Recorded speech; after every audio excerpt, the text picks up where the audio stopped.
Voilà.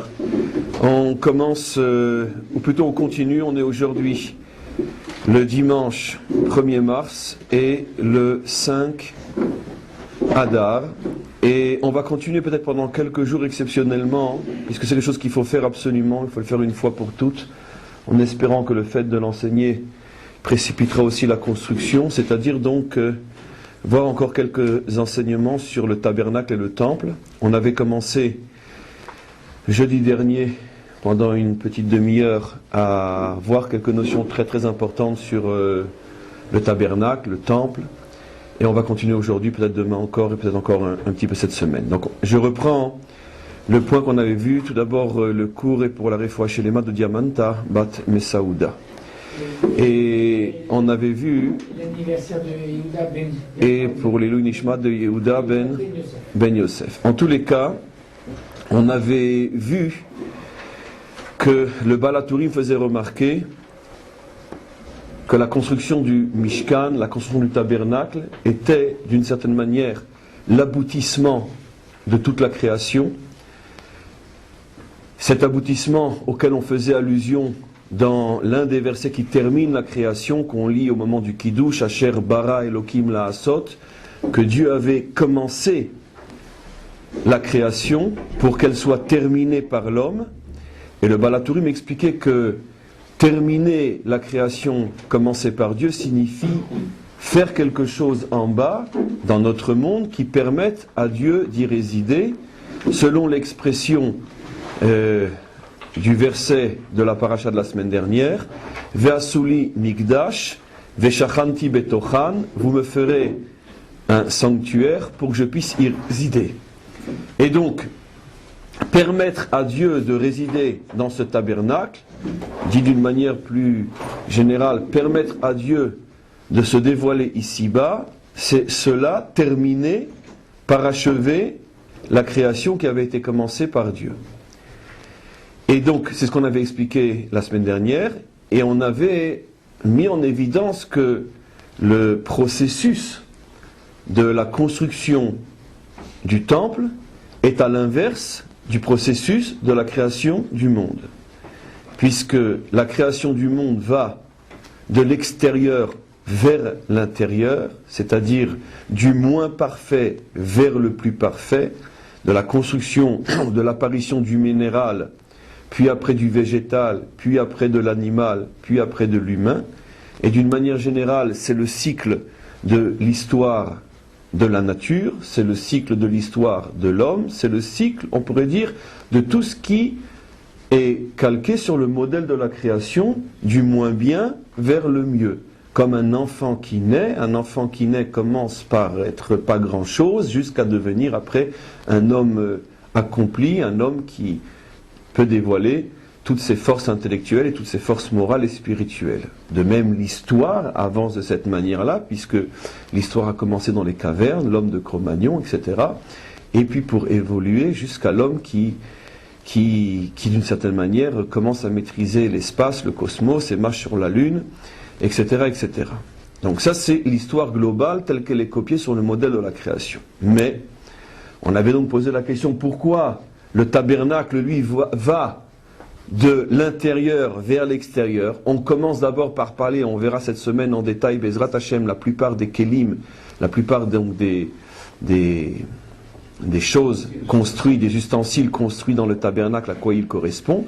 En tous les cas, globalement, on avait vu que le premier qui est construit, c'est l'arche, puis donc qui est dans le Saint des Saints, qui est dans la partie la plus sacrée, la plus intérieure, la plus difficile d'accès, puisque même le Kohen Gadol, qui est donc, entre parenthèses, le plus saint parmi les Bnei Israël, parmi les enfants d'Israël, ne pouvait lui-même rentrer qu'une fois par an dans cet endroit-là, comme on le sait à Yom Kippour. Donc on commence par parler de la construction des ustensiles qui sont à l'intérieur de cet endroit-là, puis on sort, on traverse le rideau, et on commence à parler des ustensiles qui sont après dans ce qu'on appelle le Echal, la pièce qui est juste avant le Saint des Saints. Puis après on sort encore et on parle des ustensiles qui sont dans la cour. Puis après on sort encore et on parle des ustensiles ou tout ce qui est, on pourrait dire, à l'extrémité de la cour, jusqu'au poteau et au rideau qui est à la porte de la cour, donc la partie la plus extérieure. Donc c'est clair qu'il y a une volonté pourquoi on va de l'intérieur à l'extérieur, de la partie la plus sainte à la partie la moins sainte. Pourquoi cette inversion? Puisque apparemment, si le but est de parachever la création, alors pourquoi ne pas suivre l'ordre aussi établi par Dieu, du moins bien au meilleur, au mieux? Et donc on avait expliqué que justement que la construction du Mishkan, qui est l'œuvre fondamentale du peuple juif, met en évidence la différence véritable entre Israël et les nations, parce que les nations évoluent dans tous les domaines selon le rythme fixé par Dieu dans la création, c'est-à-dire du moins bien au meilleur. C'est l'évolution telle qu'on la connaît au niveau de la nature, au niveau de l'histoire, l'homme de Cro-Magnon et l'homme d'aujourd'hui. Mais le Ham Israël, lui, a été, on pourrait dire, exclu, il a été extrait de ce processus-là pour faire partie, pour participer, on pourrait dire, à un processus qui est à l'inverse de celui de la nature, de celui des nations, où, pour lui, les choses vont de l'intérieur vers l'extérieur, entre parenthèses, du mieux vers le dévoilement à l'extérieur de ce mieux. Je dis intentionnellement pas du mieux vers le moins bien, car le but n'est pas de descendre, mais le but est d'extérioriser de plus en plus ce meilleur qu'on a reçu dès le départ. Et on avait donné des exemples simples dans l'histoire juive. On commence notre histoire avec Abraham, Yitzhak et Yaakov, les trois personnages qui, au regard de l'histoire juive, sont considérés comme étant les plus hauts que jamais dans notre histoire on a pu avoir. Les peuples commencent avec l'homme de Cro-Magnon, et nous commençons avec Abraham, Yitzhak et Yaakov. De même, les peuples commencent avec, on pourrait dire, un idéal, une idéologie qui est très très très très basse par rapport à ce qu'elle est aujourd'hui dans les sociétés modernes, occidentales, la déclaration des droits de l'homme, etc. D'où on vient, quelle déclaration il y avait il y a encore 1000 ans ou 2000 ans, qu'est-ce qu'était l'homme il y a 1000 ans et 2000 ans en France. Et aujourd'hui, il jouit d'un statut qui est nettement différent, en tout cas sur le papier, et je pense plus aussi. Et tandis que nous, on commence notre histoire avec la Torah. Ça veut dire que dès le départ, on commence avec, on pourrait dire, le dévoilement du maximum. On ne peut pas avoir mieux. La Torah elle-même. Donc on commence avec des personnages d'élite, Avraham, Yitzhak, Yaakov, les tribus, Moshe Rabbeinu. Et on commence aussi avec une idéologie qu'on ne pourra plus jamais dépasser. À la différence des peuples qui dépassent l'idéologie du passé sans arrêt pour l'améliorer, l'améliorer, l'améliorer. Nous, on ne peut qu'être en baisse par rapport à cette idéologie, mais on ne peut pas la dépasser. Il n'y aura jamais mieux, plus haut que la Torah reçue par Moshe et transmis au Ham Israël. Donc, quel est le but? Le but est justement de montrer que le Ham Israël, lui, à la différence des nations, son point de départ, c'est la perfection. Et cette perfection, maintenant, il va devoir petit à petit la sortir de son Saint des Saints, de son Kodesh HaKodashim. Il doit la sortir de son intériorité pour la propager dans le monde entier. De manière à ce que la lumière de la perfection se propage dans le monde entier. Si on essaye de comprendre au niveau de l'homme à quoi correspondent ces deux processus, on se rappelle que dans la Chassidoute, le Tanya nous révèle, en fait c'est même pas une révélation du Tanya, du Baal HaTanya, c'est en vérité une révélation du Ari HaKadosh lui-même dans la Kabbalah.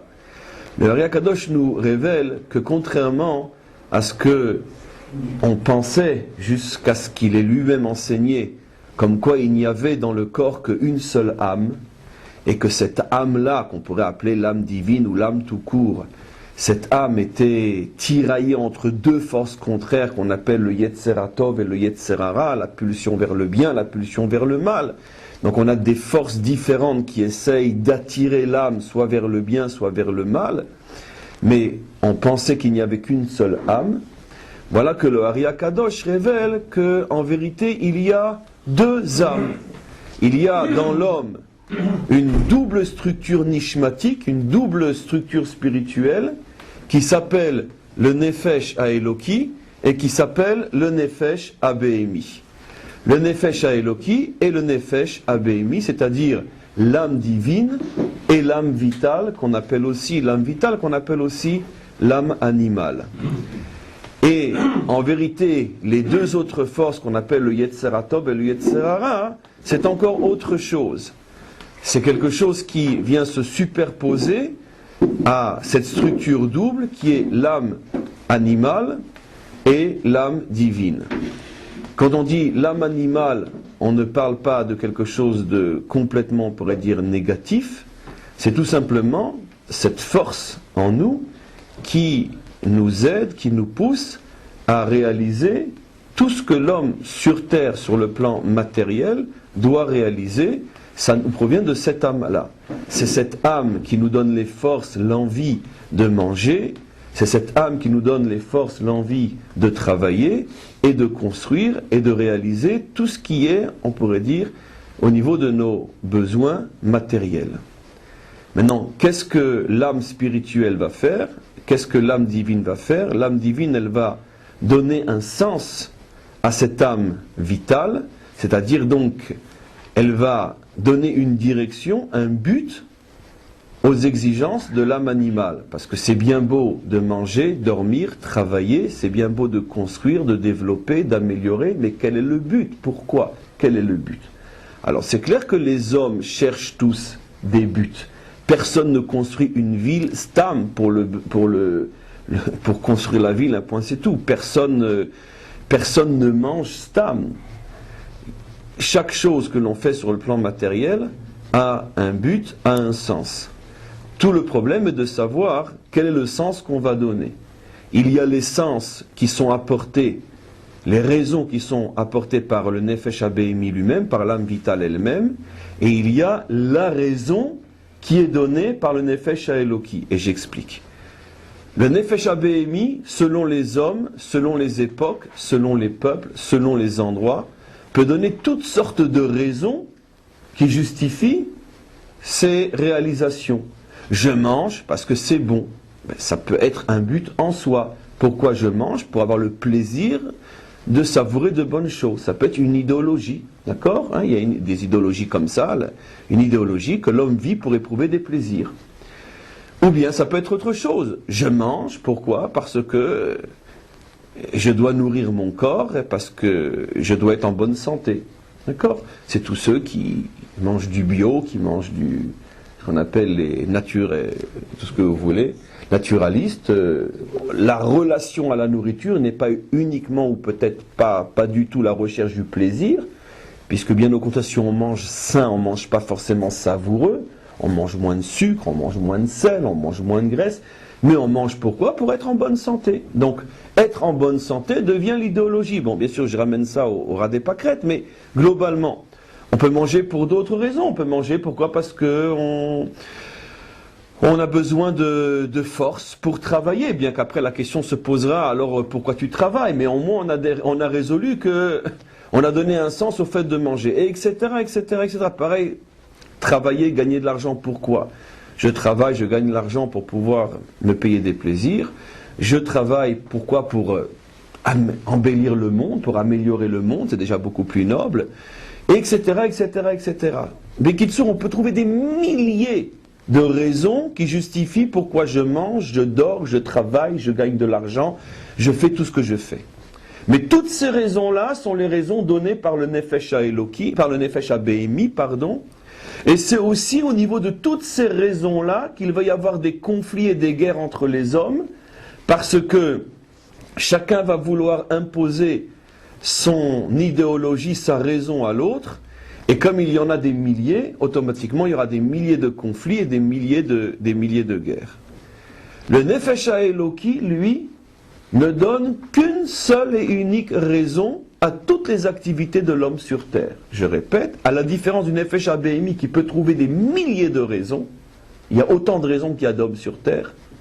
Pourquoi? Parce que le Nefesh HaBehemi appartient au monde de la division, au monde de la multiplicité, au monde qu'on pourrait appeler le monde de l'idolâtrie, ça veut dire au monde des idéologies séparées, où chacun suit son idéologie. Le Nefesh HaEloki n'a qu'un seul et unique langage. Hashem Elokeinu, Hashem Echad, c'est le langage de l'un, le langage de l'unique. Et quelle est la seule et unique raison que donne le Nefesh HaEloki à toutes les activités terrestres? V'asuli mikdash v'shachanti betochan. Vous devez faire en sorte que je puisse résider dans ce monde. C'est-à-dire que développer ce monde afin que je puisse y résider. C'est clair que si vous vivez dans des cavernes, ou si vous êtes malade, ou si vous mangez comme des barbares du gibier à moitié cru, c'est évident que dans un monde comme ça, j'ai pas envie de me révéler. J'ai envie de me révéler dans un monde affiné, dans un monde noble, dans un monde où il fait bon vivre.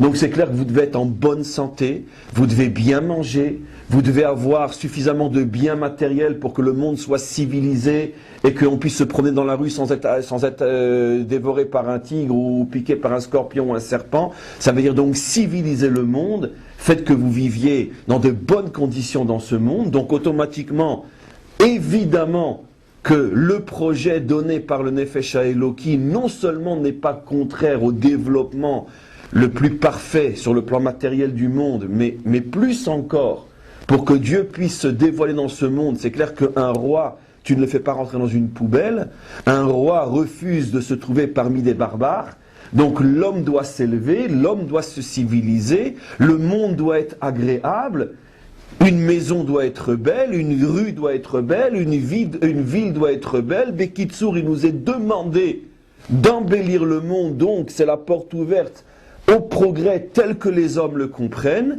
mais le but, Veshachanti betochan, pour que je puisse me dévoiler parmi vous.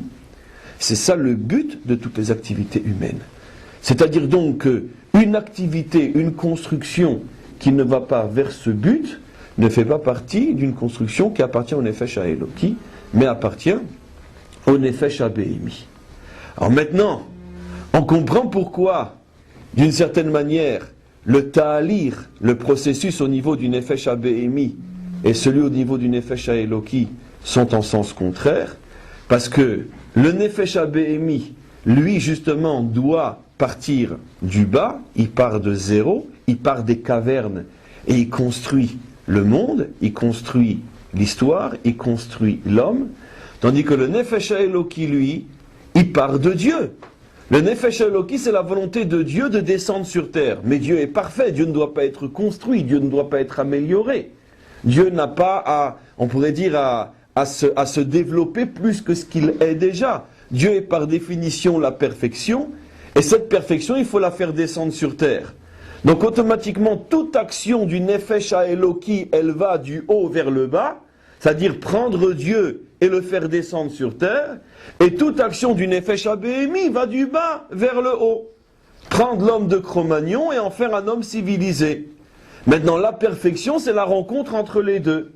Là, le point de rencontre entre le Nefesh HaBehemi et le Nefesh HaEloki, c'est justement lorsque tout le travail de l'homme dans ce monde, depuis l'homme de Cro-Magnon jusqu'à l'homme d'aujourd'hui, tout le travail de l'homme dans ce monde puisse justement permettre la rencontre entre Dieu et le monde, la descente de la perfection vers le monde amélioré. Ce point de rencontre s'appelle le tabernacle. C'est-à-dire le tabernacle, le temple plus tard, le tabernacle dans le désert, le temple en Israël, le temple, c'est, on va dire, le symbole de cette rencontre parfaite entre la nature et Dieu, entre l'imperfection et la perfection. Et c'est pour ça, encore une fois, que dans le temple, tout ce qui va être construit va du haut vers le bas, va de l'intérieur vers l'extérieur, pour bien nous faire comprendre une fois de plus que tout le travail du Ham Israël, c'est justement de se servir de tout ce qui a été fait au niveau du Nefesh HaBehemi pour y dévoiler la perfection divine. Et c'est pour ça que comme la perfection divine, elle est parfaite depuis le départ, le dévoilement se fait du parfait vers l'extérieur. On peut dire encore plus profondément que ça encore. Vous savez que, en faisant un énorme détour, et vous comprendrez comment on va retomber sur nos pieds après, comme je dis toujours, et vous allez voir que c'est une Gemara, dans notre monde moderne, je pense que peut-être l'un des hommes qui pourrait revendiquer devant Dieu qu'il a le plus de mérite au niveau de la diffusion de la Torah, qui serait cet homme-là? Qui est l'homme qui pourrait dire qu'il a le plus de mérite au niveau de la diffusion? Je pose la question, c'est que c'est pas évident. Si vous me dites ça, c'est sûr que... Sinon, j'aurais pas posé la question. Quel est l'homme, à votre avis, qui pourrait dire qu'il a le plus de mérite dans la diffusion dans le monde entier de la Torah? Non, ce n'est pas le rabbi, c'est Bill Gates. Pourquoi?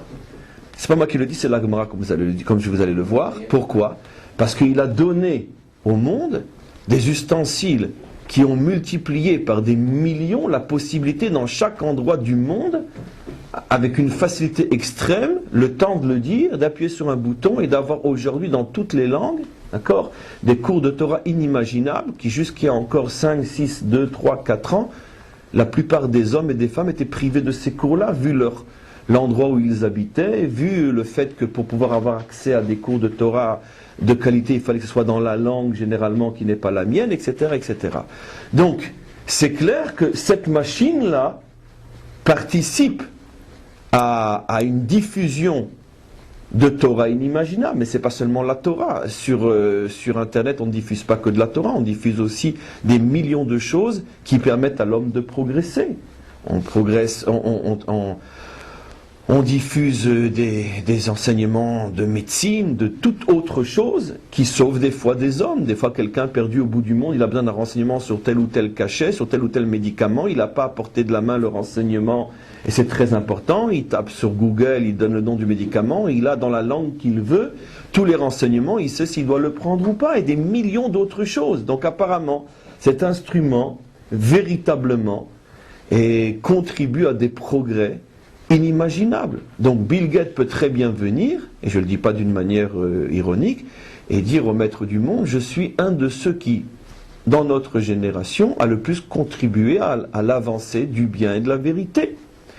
Et c'est tellement vrai que le Talmud dit qu'effectivement, c'est un vieux coup que j'avais déjà fait, qu'on va revoir d'une autre manière, que le Talmud dit qu'effectivement, ça sera la revendication des peuples à la fin des temps.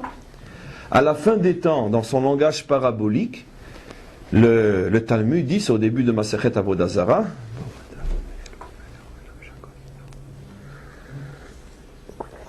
au début de Masechet Avodah Zarah, le Talmud dit que Dieu, au moment de la délivrance, va prendre un Sefer Torah, il va le mettre contre lui, ce sont des paraboles bien sûr, et il va s'adresser à tous les peuples, et il va dire que ceux qui se sont occupés de ma Torah dans ce monde viennent pour prendre leur récompense. À ce moment-là, que dit le texte? Tous les peuples vont se mettre à courir pour demander à Dieu leur récompense. Tous les peuples sauf un. Vous devinez clairement quel est le peuple qui ne va pas courir? Le peuple juif, bien sûr. Le peuple juif, lui, ne va pas courir pour aller prendre sa récompense, aussi incroyable que ce soit. C'est ce que le Talmud affirme. Les maîtres d'Israël connaissaient bien la nature du juif. Et donc, il a toujours tendance à s'accuser ou se laisser accuser de tous les maux de l'histoire. Et donc, c'est devenu presque sa seconde nature. Après 2000 ans d'exil, si ça va mal, c'est forcément la faute aux Juifs. Et le Juif, ce qui est pire, le pire de tout, c'est qu'il finit par le croire, à force de se l'entendre dire. Et donc, quand Dieu va dire que celui qui mérite sa récompense vienne la chercher, tous les peuples vont courir, d'accord? Le culot inimaginable, sauf Israël. Israël, on comprend pourquoi il ne court pas. Mais pourquoi les autres courent? Alors Dieu va leur dire, ne vous présentez pas tous devant moi d'une manière qui est pêle-mêle. Be'irvuvia, dit le texte. Tous, ils seront tous mélangés. Pour celui qui voit ce qui se passe aujourd'hui, on comprend qu'il y a 2000 ans, nos maîtres font allusion à une situation qu'on aurait pu imaginer il y a 2000 ans, comme quoi tous les peuples seront mélangés, race, couleur, religion, et qu'on trouvera tout partout et qu'on ne saura plus qui sont les blancs, les noirs, les jaunes, les rouges, les chrétiens, les musulmans. Tout est mélangé et tous les peuples sont aujourd'hui, au moment de la délivrance, un mélange de toutes les races, toutes les couleurs, toutes les religions, et que finalement l'identité nationale a pratiquement disparu. Et Dieu dira à ce moment-là, non, je refuse que vous vous présentiez devant moi mélangés, je veux que chaque peuple rejoigne son identité dans le langage du Talmud, Ish us safrav, ish vechachamav, que chaque peuple retrouve son identité, retourne à son identité, les blancs avec les blancs, les jaunes avec les jaunes, les noirs avec les noirs, les rouges avec les rouges, les chrétiens avec les chrétiens, les musulmans avec les musulmans, etc., les juifs avec les juifs, plus de mélange, parce que ce mélange fondamental crée un bilboul, crée une confusion totale, au point que plus personne sait qui il est, et donc automatiquement plus personne ne peut véritablement contribuer à la progression du monde, puisque quand il n'y a plus d'identité, il n'y a plus de réalisation non plus. En tous les cas, à ce moment-là, tous les peuples sortent de cette confusion, et ils se remettent les uns avec les autres. À ce moment-là, dit le texte, le premier qui va comparaître devant Dieu, c'est Rome, Rome qui fait allusion bien sûr au monde occidental. Et le maître du monde leur demande, qu'est-ce que vous avez fait de bien pour mériter une récompense, puisque la question était qui c'est qui s'est occupé de ma Torah. Alors les Romains répondent avec, on pourrait dire, la plus grande force possible. Il leur disait, maître du monde, on a passé notre histoire à s'occuper de ta Torah. Pourquoi? Parce qu'on a construit des routes, on a construit des ponts, on a civilisé le monde, on a sorti l'homme des cavernes pour en faire un homme qui marche fièrement dans une des rues de Manhattan en regardant l'immensité de ses réalisations.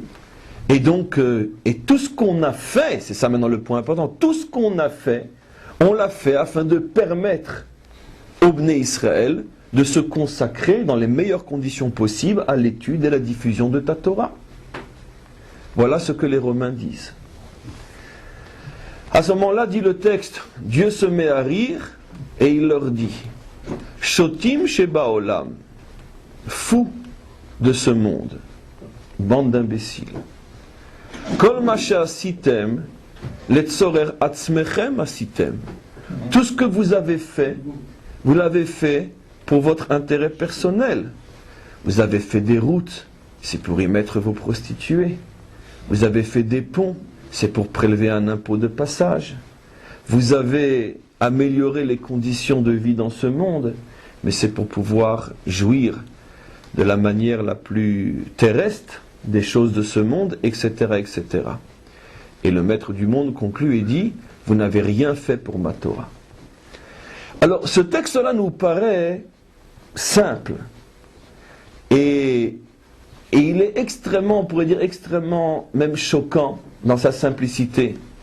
Parce que d'un autre côté, résumer toute la réalisation des peuples, tout le progrès, à uniquement une recherche de plaisir et de jouissance, c'est clair qu'on n'a pas besoin du Talmud pour savoir que le progrès est signe aussi de débauche et d'énormément de choses que la facilité, le confort, le progrès vont pouvoir apporter.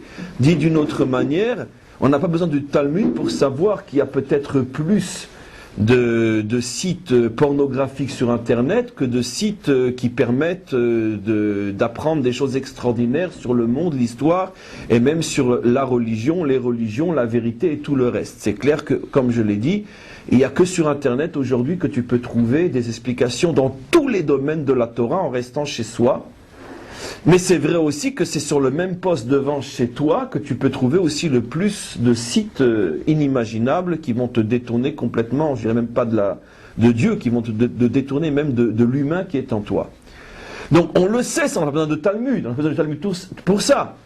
Mais dire, comme dit le Talmud, qu'en vérité que l'intention véritable était uniquement de pouvoir multiplier par des millions l'accès à la pornographie, c'est drôlement, on pourrait dire, osé, drôlement exagéré.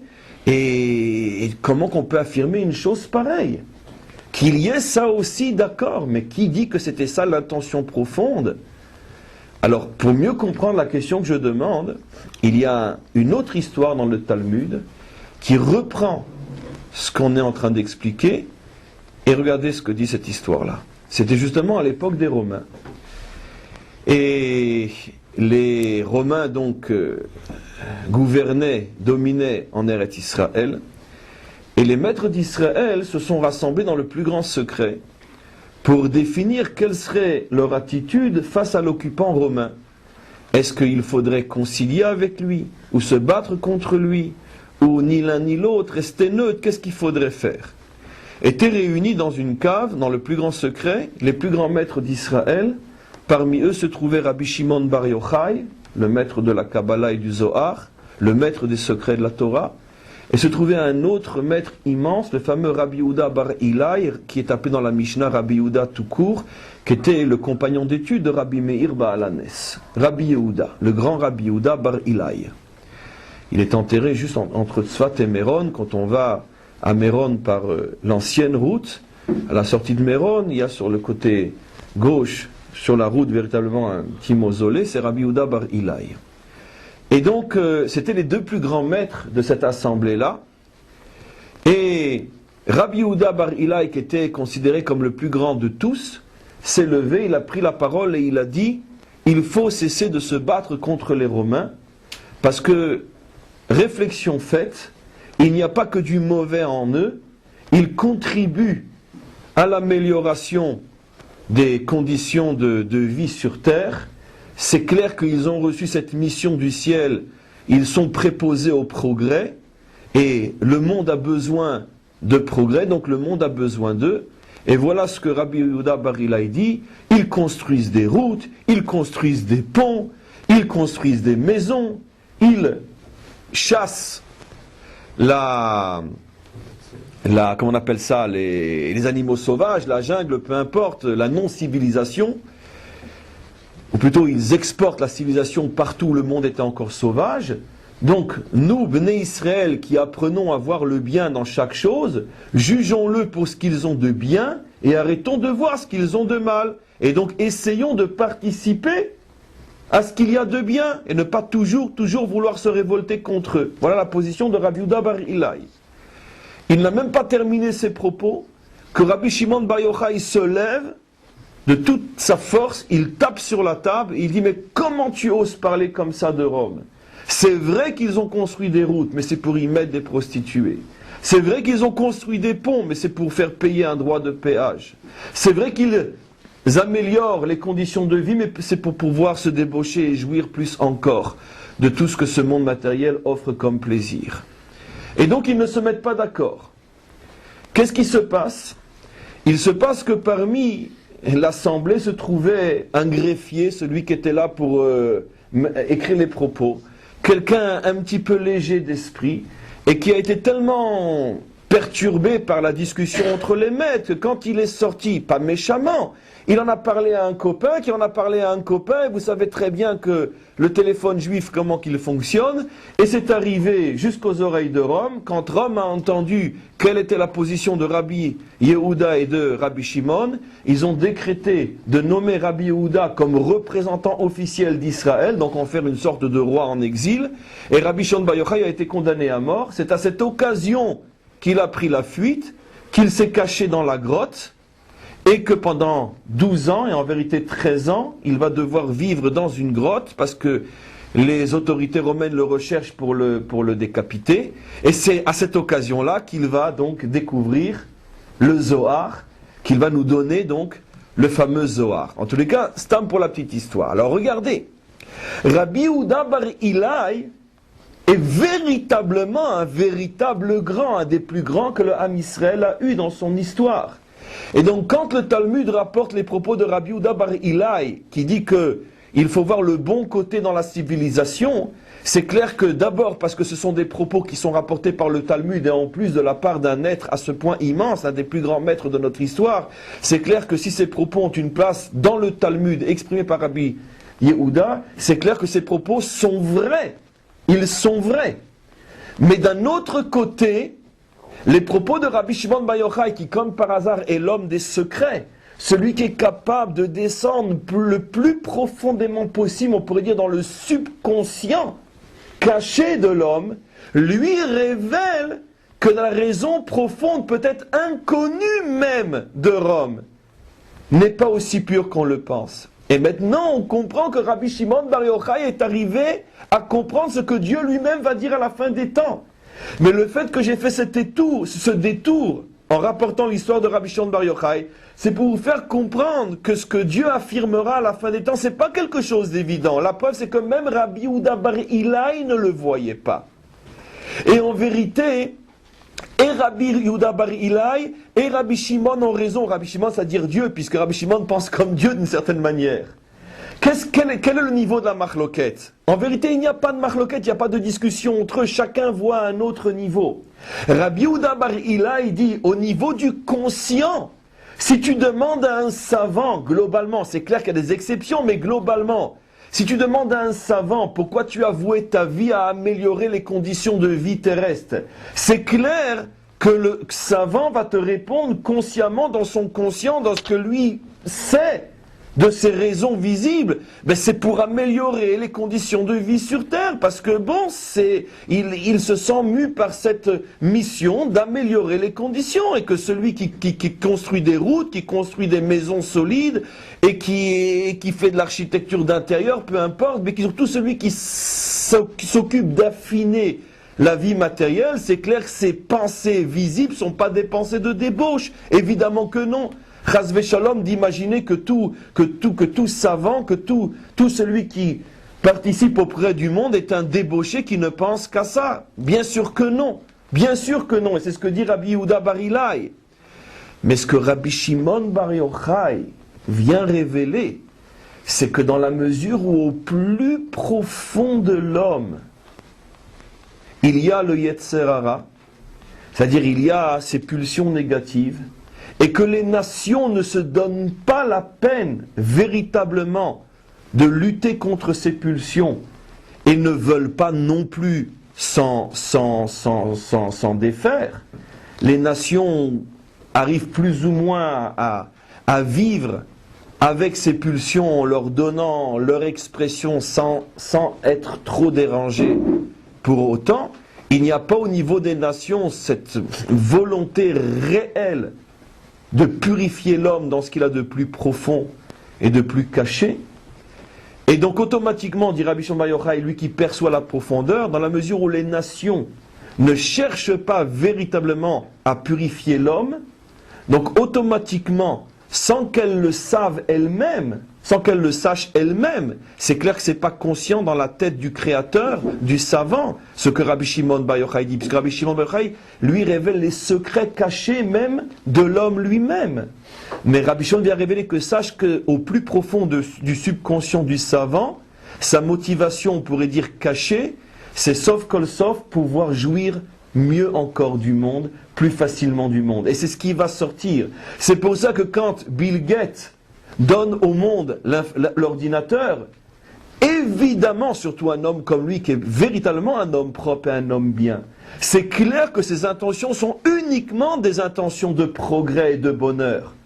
Mais dans la mesure où il appartient, malgré lui, à un système qui ne veut pas changer l'homme au plus profond de ses pulsions négatives, donc automatiquement, il sera dépassé lui-même par ses pulsions, au point que la machine qu'il va construire va devenir plus encore une machine de perversion qu'une machine de progrès. Et c'est exactement ce dont on s'aperçoit au fur et à mesure des réalisations de Rome tout au long de l'histoire, qu'à chaque fois ce sont toujours les pulsions négatives qui prennent le dessus et qui récupèrent le progrès pour mieux encore se débaucher et faire le mal. Ce n'était pas l'intention visible du créateur au départ, du créateur de la machine je parle, mais c'était la pulsion cachée au plus profond de lui, et c'est ce que dit Rabbi Yehuda Bar Ilai, c'est ce que dit Rabbi Shimon. Rabbi Shimon dit, puisque au plus profond du système des nations se cache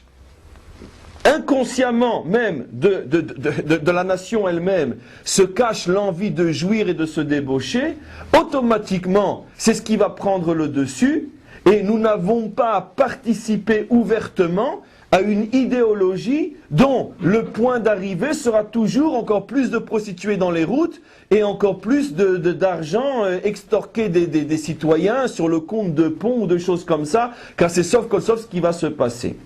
Alors, cette idée de Rabbi Shimon Bar Yochai, encore une fois, n'est pas l'idée officielle.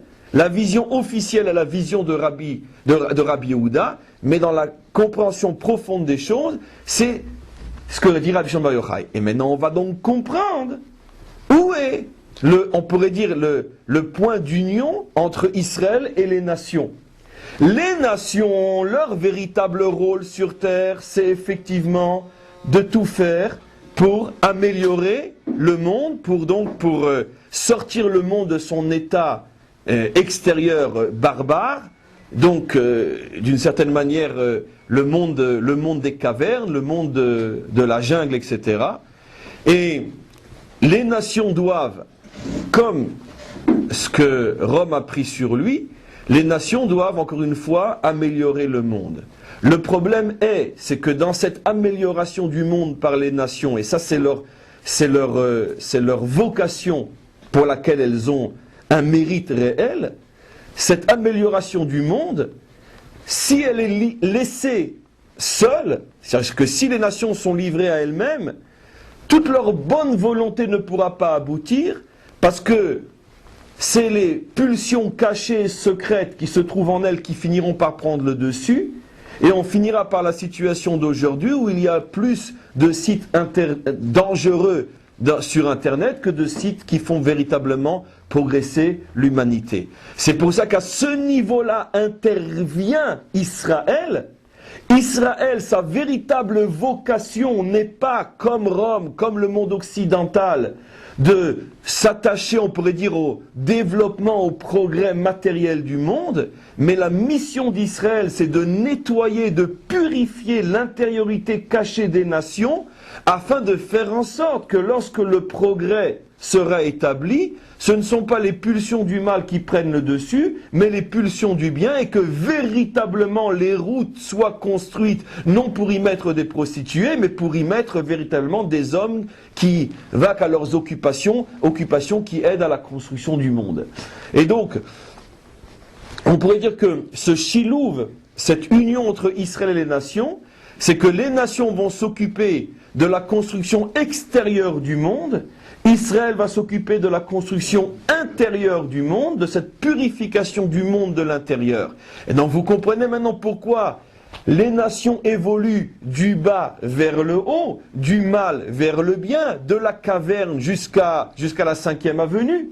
D'accord? Puisque les nations affinent et améliorent le monde, mais Israël, lui, commence directement dans le sein des saints, dans l'intériorité. Le sein des saints représente l'intériorité, et dans cette intériorité, on y met la Torah, les tables, c'est-à-dire que le Ham Israël est celui qui a reçu la clé de l'intériorité, et qui a la capacité, s'il accomplit sa mission, il a la capacité, justement, de pouvoir purifier ce qui se cache à l'intérieur des nations, afin que le progrès puisse véritablement être un progrès qui apporte au monde. On voit du texte du Talmud que je vous ai rapporté, que sur l'argumentation en tant que telle de « nous avons construit des routes et des ponts et nous méritons une récompense dans la Torah », cette argumentation en tant que telle est valable. Dieu ne les a pas repris sur ça. Il leur a pas dit « mais qu'est-ce que j'en ai à faire de vos routes ?» C'est pas ça que j'ai demandé. J'ai demandé qui c'est qui s'est occupé de ma Torah. On voit de là un chidouche extraordinaire, que tout celui qui a une activité matérielle qui n'est pas directement liée à la Torah, mais dont le profit sert à la Torah, il est considéré comme quelqu'un qui participe au dévoilement de la Torah sur terre. Dieu n'a repris Rome que parce qu'il a dit à Rome, oui, mais vos mauvaises pulsions ont pris le dessus. Ce qui veut dire que s'il n'y avait pas eu ça, l'argumentation de Rome en tant que telle était bonne. D'où, si on arrive à une application fort connue dans notre monde à nous, quelqu'un qui n'a pas la possibilité véritablement de se consacrer à l'étude de la Torah, mais on pourrait dire, fait participer d'autres à l'étude de la Torah en les aidant matériellement à pouvoir étudier ou en investissant de l'argent dans des centres d'études ou des choses comme ça, à combien plus forte raison de ce que Dieu a répondu à Rome, on comprend que cet homme-là a une part totale dans la Torah. Puisque même Rome aurait eu une part dans la Torah si ce n'était le mauvais côté qui avait pris le dessus.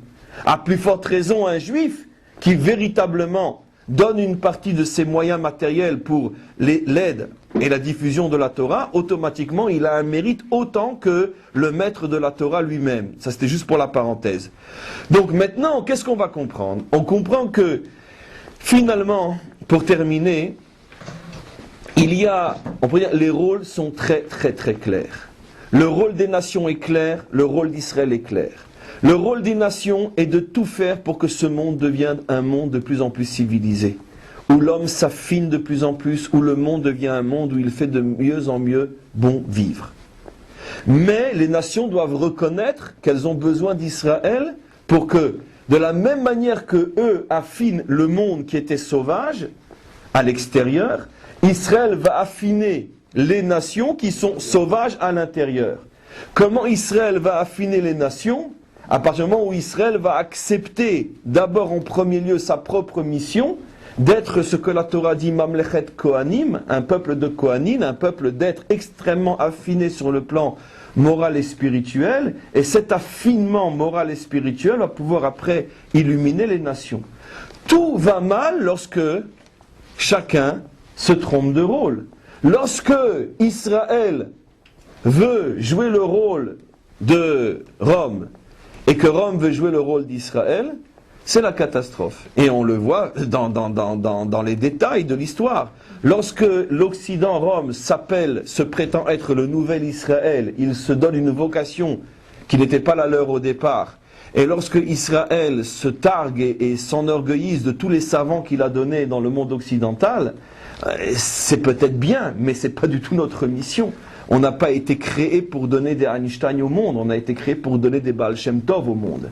Et donc, automatiquement, lorsque les peuples ne sont plus à leur place, lorsque Israël fait trop le travail de Rome, et lorsque Rome prétend faire le travail d'Israël, c'est comme ça qu'on arrive à la catastrophe, et c'est comme ça qu'on arrive finalement à la destruction du temple, à la destruction du tabernacle. Et donc, c'est pour ça que tout de suite après le don de la Torah, où Dieu nous a dit Veitem Mamlechet Kohanim, que vous serez donc une nation de Kohanim. Kohanim, ça veut dire que la vocation d'Israël, c'est la purification intérieure du monde, et non la purification extérieure du monde. C'est pour ça qu'encore une fois, le Mishkan commence par l'intérieur. À partir du moment où le Ham Israël a compris que lui doit civiliser l'intériorité, et que les nations doivent civiliser l'extériorité, lorsque on a accepté ça sur le mont Sinaï, automatiquement, Dieu nous a dit, maintenant je vais vous expliquer par quoi passe la civilisation intérieure du monde, par la construction d'un Mishkan. Ça veut dire que vous devez construire le monde selon le modèle du Mishkan, de l'intérieur vers l'extérieur, pas comme les nations qui, elles, vont de l'extérieur à l'intérieur. Comme on le sait, je ne vais pas me répéter, toute l'histoire est la conséquence du fait que Israël a du mal ou ne veut pas jouer ce rôle, parce que c'est beaucoup plus facile de s'occuper de l'extériorité que s'occuper de l'intériorité. C'est beaucoup plus facile de construire un ordinateur que de purifier un homme, ça c'est clair. Et donc automatiquement, l'homme a toujours tendance à choisir la facilité. C'est pour ça que le monde est comme il est jusqu'à aujourd'hui. Donc en tous les cas, ça c'était ce qu'on pourrait expliquer le cours de jeudi et le cours d'aujourd'hui. C'est ce que je pourrais appeler une véritable introduction à la compréhension de ce que c'est le Mishkan. Le Mishkan, Chouv, est le révélateur de ce que devrait être le travail d'un juif, civiliser le monde intérieur, laisse aux nations le soin grandiose, car c'est véritablement grandiose, de civiliser le monde extérieur. Ne marche pas sur leur plate-bande, c'est pas ton rôle. Ton rôle à toi, c'est d'être un savant de l'âme, un savant de l'intériorité. Brille dans ton domaine, laisse les nations briller dans le leur. Mais les nations doivent comprendre aussi qu'elles ne doivent pas se mêler d'intériorité, car elles n'ont pas reçu la force ou les forces pour rentrer dans le monde de l'intériorité. Et quand chacun joue son rôle, Israël, le civilisateur de l'intériorité, et les nations civilisatrices de l'extériorité, lorsque chacun joue son rôle, à ce moment-là, on arrive dans le monde de la délivrance. À partir de demain, parce qu'on va continuer, je pense, une bonne partie de la semaine, pratiquement toute la semaine, à partir de demain, on va chaque jour, Be'ezrat Hashem, parler d'un des ustensiles du temple. Les plus importants sont ceux dont on va parler demain. On va commencer à parler de l'arche, après on parlera de la table, après de la menorah, après du misbéar Zahav, après du misbéar extérieur, etc. On va voir les 5-6, dans les 5 jours qui nous restent. Bezrat Hashem, on va parler des ustensiles importants, et comme ça on aura une vision claire, à notre niveau bien sûr, de ce qu'est le temple, surtout que vous savez qu'il y a un enseignement des maîtres qui dit que tous ceux qui s'occupent des halachot, qui ont trait au Beth Amikdash, aident à sa reconstruction. Si c'est vrai au niveau des halachot, des lois qui parlent de la construction, à plus forte raison quand on étudie le sens de ces lois-là, que ça aide à la reconstruction. Amen. Vechen Yiratzon.